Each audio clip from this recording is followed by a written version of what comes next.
Then comes the final question for a lot of people when they're doing flipped teaching of who needs convincing? Because someone eventually is going to not really like, understand, appreciate, or want to change. Maybe it's you.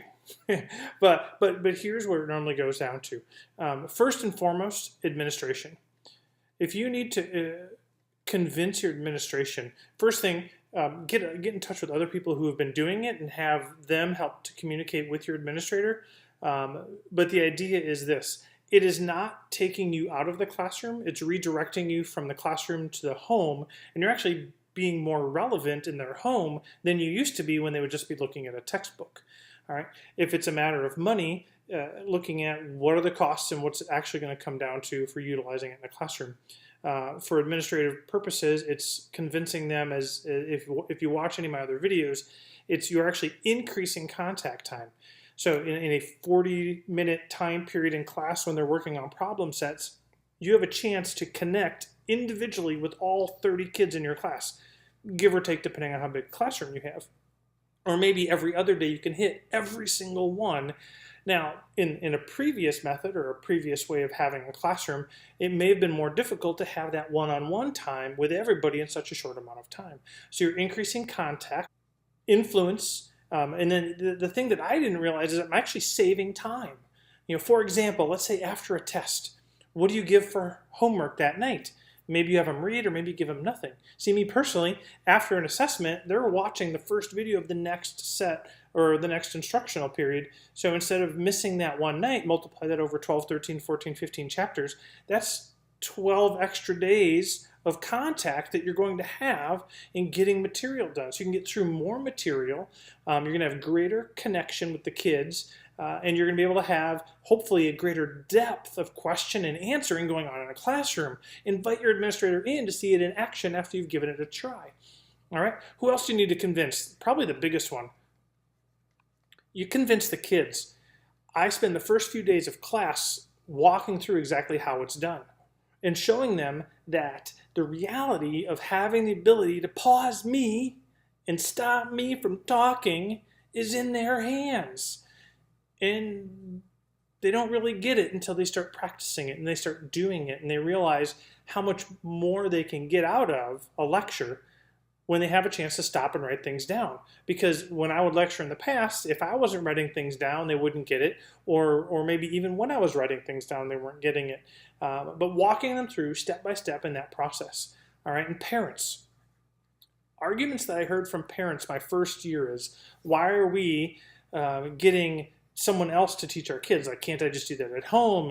And what are the advantages? I make all my own videos. All right, I have taken from time to time other people's videos and put them into my website and used them. And the feedback I get from kids over the last many years is, we really want you.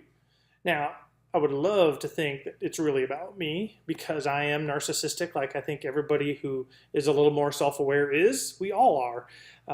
But the reality is, in a classroom, it's my voice. And when we're going through questions, it's my voice. And it could be the exact same content, but there's that level of comfort and familiarity with their own instructor. So I make all my own videos.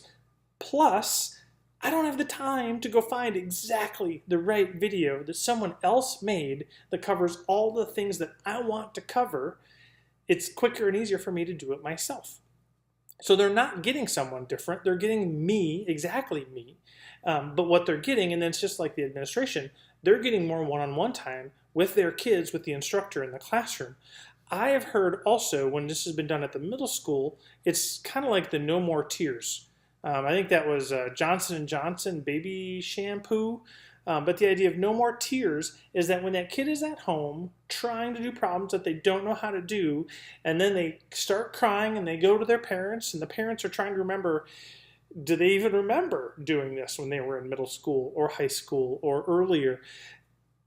And the kids no longer are doing that because what they're doing is they're gaining content. They gain content at home, and we build context together in the classroom. That's context. So there's no more tears. They're not trying hard things at home and practicing hard things at home only to get them wrong. There's a lot more that goes into this. I could go on and on about your brain and how little kids in elementary and transitional and transcendent kids and then adolescents and how their brains are developing to explain more about why I feel like the flipped instruction model is beneficial for all kids because of those reasons, and how we're actually equipping them to be better learners and better consumers in the future. So my one little story is this. When my son was in 5th grade and I was doing this flipped teaching thing, he was in a French class and they were going to have a party and they were all going to bring food, which as a parent, it's like, really? At least he told me that more than the night before. But what he did is he wanted to make something called a bûche de Noël, which I'm sure I'm mispronouncing. But the idea is he had to make this cake. And I'm a baker. I'm proficient in the kitchen, and so I offered to help. And he said, "No, Dad, I found a video that shows me how to make it." So I kind of watched from the periphery as he watched the video like 4 or 5 times. Got in the kitchen, put out all of his materials and supplies, started working through. All of a sudden, he had this question, and he asked, now I'm thinking, oh, here's my chance to come in and save the day. And it was just a simple matter of the video says to whip egg whites to a stiff peak. Is this stiff peak? That's what I want in a classroom. I want kids to be so self-reliant, so ability to go and find that information and try it on their own and get to the point of being stuck and being like, I think I just need one little help with this little stumbling block. And then once he got over that edge, he finished it out, turned out amazing, and he did not share any of it with us at home. Well, I'm sharing this with you, and I hope you're enjoying it. And I appreciate you watching and taking the time. If you have any questions on flipped instruction, there are so many resources out there that are going across the bottom of your screen now. I encourage you to get out there and check them out as well. And well, happy teaching.